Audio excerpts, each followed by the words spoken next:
شریف شهرستان استانی اشرفیه بالاخص روستاهای بخش مرکزی. مشکلی که الان در خصوص پسماند زباله که ما الان تو روستاها یا شهرستان‌ها داریم، این مشکل و موزل کشوریه، نه مختص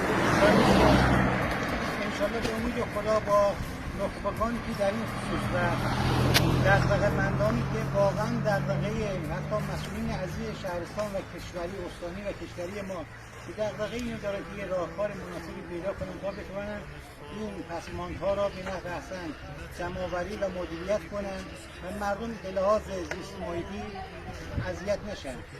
پویش همگانی روستاها انشالله شروع میکنیم که تا زمانی که این راهکار مناسب رو ارائه بدن ما نگذاریم محیط زیبای ما، طبیعت ما با انباشت زباله پسماند کثیف بشه و مردم متضرر بشن. ما در خدمت همه شما عزیزان هستیم.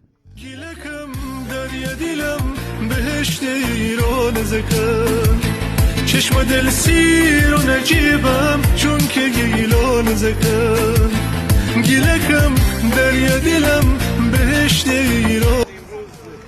خیلی از همه عزیزانی که تشریف آوردن برای جمع‌آوری زباله در مسیر جاده کیسوموپای و خود روستای کیسوموپای، از همین بزرگوارانی که الان می‌دارن تلاش میکنن برای جمع‌آوری زباله، واقعا این وضعیتی که الان من در این مسیر جاده این منطقه می‌بینید بسیار بد و شایسته این مردم نیست.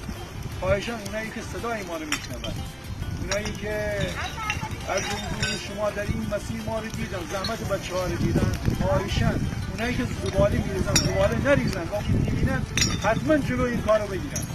ما به این طبیعت سبز، به این محیط زیبا باعث ارزش قائل باشیم تا بمونه برای آیندگان ما. میغرور گیلان سرفراز کوهان منه، می زبان مادری لهجه با